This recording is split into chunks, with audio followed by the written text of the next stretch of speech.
ان کے لب رنگی کی نچھاور تھی کہ جس نے احمد ہیں، یہ معلوم کرتے ہیں کہ سود کا کام یعنی سود دینا ہے یا سود لیا ہے، اس سے سچے دل سے توبہ کرنی چاہیں تو اس کا کیا طریقہ ہوتا ہے، اور اگر اب سچے دل سے سود لینے یا دینے سے یا اس کام سے توبہ کر لی ہے تو پھر یہ جو مال حرام ہے یہ لوٹانا انہی لوگوں کو واپس لوٹایا جائے جن سے سود لیا ہے یا کسی اور کا؟ اس میں ایک صورت اور ایڈ کر لینا کہ اگر کافر سے لیا ہے یا مسلمان سے بھی اچھا۔ تو سود کی یا کسی بھی گناہ کبیرہ کی، یہاں تک کہ کفر اور شرک کی توبہ اسی کو کہتے ہیں جو ایک معروف توبہ ہے، یعنی اللہ تبارک و تعالیٰ کی بارگاہ میں بندہ سچے دل سے اپنے گناہوں پر نادم ہو، اسے اس گناہ کا افسوس ہو، اسے اپنی اس حرکت کا، کرتوت کا جو اس نے کری ہے اس پر دکھ ہونا چاہیے اور وہ اس پہ شرمندہ ہونا چاہیے دل سے، تو اس چیز کا نام بھی توبہ ہے، جیسا کہ حدیث پاک کے اندر ہے کہ ندامت توبہ ہے۔ تو اگر کوئی شخص اپنے اس برے فعل سے سچے دل سے یعنی اس پہ افسوس ظاہر کرتا ہے کہ میں نے جو یہ کاروبار کیا یا یہ جو مال کمایا یہ حرام تھا، مجھے پتہ چلا یہ حرام ہے اور مجھے اس کا افسوس ہے، اور وہ شخص اللہ تعالیٰ کی بارگاہ میں توبہ کرتا ہے، تو ہر توبہ کا وہی طریقہ ہے کہ آئندہ اس کو نہ کرنے کا بھی ارادہ کرے، اور اب اس کام کو توبہ کرے کہ اللہ تعالیٰ میں اس ناجائز اور گناہ کے کام جو میں نے کیے یا جو حرام مال میں نے لیا میں اس سے توبہ کرتا ہوں، اس طرح سے اس کی توبہ کرے، اور 2 رکعت نماز توبہ بھی پڑھے۔ یہ نفل نماز کی طرح ہوگی، اس کے اندر جو صورت پڑھنا چاہیں 2 رکعتوں میں جیسے نفل نماز پڑھتے ہیں اسی طرح سے پڑھ لیں۔ اب رہا یہ کہ جو آپ نے کہا کہ پیسہ یعنی جو آپ کے پاس سود کا آیا ہے تو اس میں کیا حکم ہے، تو جو مال حرام کا ہوتا ہے اور کسی کے پاس ہوتا ہے تو وہ زبانی توبہ سے وہ پاک نہیں ہوتا، جیسا کہ اعلیٰ حضرت امام اہل سنت نے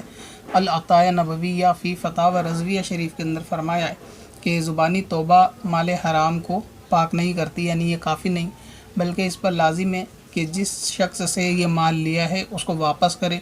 اگر وہ شخص نہ ملے تو اس کے ورثاء کو واپس کرے، اس کے وارثوں کو دے، اور اگر ان کا بھی کوئی خبر نہ ہو، کوئی پتہ نہ ہو، یعنی یہ وارث بھی زندہ ہیں یا نہیں یا کہاں ہیں ان کے بارے میں کوئی اب ڈیٹیل نہیں ہے اور تلاشنا بھی مشکل ہے، تو ایسی صورت میں فرماتے ہیں کہ اس مال کو فقیر و مسکینوں پر صدقہ کر دے، یعنی اپنے پاس اس صورت میں بھی نہ رکھے، اس کو صدقہ کر دے، اور تو اس طرح سے اس کی یہ توبہ تمام ہوگی۔ بغیر صدقہ کیے یہ جو ہے اپنے جرم سے یعنی برات نہیں پا سکتا، لہٰذا اس کے لیے لازم ہے کہ جو مال حرام ہے یہ اس کو جو ہے وہ صدقہ کر دے۔ اب اس کے اندر آپ نے پوچھا کہ پیسے کیا اسی کو دینا ضروری ہیں جس سے سود لیا ہے یا نہیں، تو مال جو حرام ہوتا ہے نا اس میں 2 قسم کے قاعدے ہوتے ہیں۔ ایک تو یہ ہوتا ہے کہ اس میں جب مال حرام کا آتا ہے تو ایک صورت اس میں یہ بنتی ہے کہ اس میں سامنے والا مالک بنتا نہیں ہے، یعنی جس نے مال لیا ہے وہ اس کا مالک نہیں بنتا، مال دینے والا ہی اس کا مالک رہتا ہے۔ تو اگر ایسی صورت جس کی مثال رشوت کا مال سمجھ لیں تو اس کی مثال ایسے ہے کہ جس صورت میں یعنی جس حرام مال کے آنے کی صورت میں سامنے والا ہی مالک رہے گا، ہم مالک نہیں بنیں گے، تو اس میں وہ رقم کو اس کو لوٹانا ہی فرض ہے کہ یہ واپس اسی کو دے جس سے لی گئی ہے۔ پھر اس میں وہی صورت رہے گی، وہ نہ ہو تو اس کے وارثوں کو، اگر ان کا بھی عطا پتہ نہ ہو تو پھر صدقہ کرنے کی آخری گنجائش بچتی ہے تمام معاملوں میں۔ اور اس میں ایک دوسری صورت یہ ہوتی ہے کہ اگر سامنے والے نے جو مال حرام لیا اس میں اس کی ملکیت ثابت ہو جاتی ہے، یعنی اس کا مالک بن جاتا ہے، اگر سے مال یہ بھی حرام ہوتا ہے، تو اس دوسری والی قسم کو واپس اسی کو دینا یعنی واپس اس کو واپس کرنا سامنے والے کو یہ ضروری نہیں ہوتا،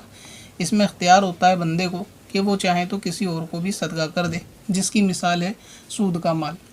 جیسے کہ اعلیٰ حضرت امام اہل سنت نے اس کی تفسیر جو ہے نا وہ فرمائی فتاوی رضویہ شریف کے اندر کہ جو سود کا مال ہے اس کے اندر بندے کی ملکیت ثابت ہو جاتی ہے، اور قاعدہ بیان فرمایا کہ جیسے کسی بھی مال کے 2 لوگ ایک ساتھ مالک ہوں کہ میں بھی مالک ہوں، میں نے آپ کو دے دی، اس کے بعد آپ بھی مالک رہیں، تو ایسا نہیں ہوتا، جب ایک کی ملکیت ختم ہو جائے گی تو دوسرے کی ملکیت جب ثابت ہوگی تو ابھی اس کا اختیار ہے کہ یہ مال جس کو دے، تو جس مال حرام میں اپنا ملک ثابت ہو جاتا ہے کہ اب یہ میری ملکیت ہے تو پھر اس کو غریبوں کو صدقہ کیا جا سکتا ہے۔ تو جو سود کی رقم ہے اس میں ملکیت ثابت ہوتی ہے، تو اب یہ واپس مال حرام ان لوگوں کو ہی واپس کرنا کہ جن سے سود لیا گیا تھا یہ ضروری نہیں ہے،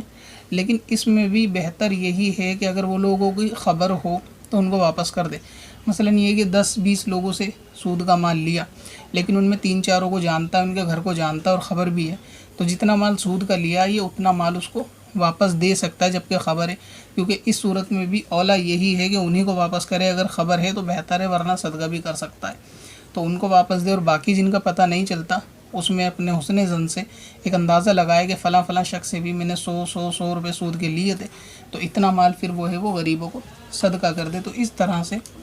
توبہ بھی کر لے زبان سے، نماز توبہ بھی ادا کر لے، اور وہ حرام مال جو ہے وہ صدقہ کر دے، چاہے ان کے مالکوں کو دے چاہے فقیروں کو دے۔ جب یہ دونوں کام ہو جائیں گے تو اس کی توبہ انشاءاللہ تعالیٰ قبول ہو جائے گی۔ اور اس میں زیادہ بہتری کرنا چاہے تو اپنے جائز اور حلال مال سے بھی کچھ رقم کو صدقہ کر دے، کہ حدیث پاک کا خلاصہ ہے کہ صدقہ کرنا گناہوں کو مٹاتا ہے، یعنی یہ کہ برائیوں کو ختم کرتا ہے اور بلاؤں کو ٹالتا ہے۔ تو آپ نے جو گناہ کیا اس کے لیے آپ اللہ تعالیٰ کی راہ میں کوئی رقم بھی صدقہ کریں غریبوں فقیروں کو، اپنے حلال جائز میں سے، سود کا دینے کے بعد کی بات کر رہا ہوں میں، تو اس کو صدقہ کریں اور پھر توبہ کریں، انشاءاللہ تعالیٰ آپ کی توبہ قبول ہوگی۔ اچھا، آپ نے پوچھا تھا کہ اگر کافر سے لیا ہو تو کیا حکم ہے اور مسلمان سے لیا؟ مسلمان کا حکم تو وہی ابھی جو میں نے بیان کیا پوری ویڈیو میں، یہ مسلمان ہی کا حکم ہے۔ اور اگر کوئی زیادہ مال کافر سے لیا ہے، اس کے تعلق سے میں نے 2 ویڈیو بنا رکھی ہیں کہ اگر سود اس صورت میں قرار پاتا ہے کہ جب 2 مسلمان کے درمیان کا معاملہ ہو، اگر ایسا معاملہ ہے کہ ایک طرف کافر ہے ایک طرف مسلمان ہے، خاص طور سے ہندوستان کا معاملہ، تو ایسی صورت میں وہ سود قرار نہیں پاتا۔ مثلا یہ کہ آپ نے کسی کافر کو 1000 روپے ادھار دیے اور آپ نے کہا کہ بدلے میں آپ کو 1000 کے 1500 روپے چاہیے اتنی مدت کے بعد، اور وہ اس پہ راضی ہے کہ ٹھیک ہے، یا پھر اس نے کہا کہ آپ مجھے 1000 روپے ادھار دے دیں، میں آپ کو 2 مہینے بعد لوٹاؤں گا تو میں آپ کو 1100 روپے اس کے بدلے میں دے دوں گا، تو آپ نے اس سے جو 1100 روپے لیے یا 500 روپے ایکسٹرا لیے، یہ آپ کے لیے سود نہیں ہے۔ لہٰذا اگر اس طریقے کا معاملہ کافر کے ساتھ ہے، یعنی مال پر زیادہ نفع حاصل کرنا، تو پھر یہ مال ان کو لوٹایا نہیں جائے گا، جبکہ سامنے والے نے اپنی مرضی سے دیے ہوں، یا اس پہ راضی بھی ہوں کہ ٹھیک ہے میں آپ کو 1000 کے 1200 دے دوں گا 2-3 مہینے بعد، یا اس نے خود کہہ دیا کہ مجھے 10,000 روپے دیجیے میں آپ کو 12,000 دوں گا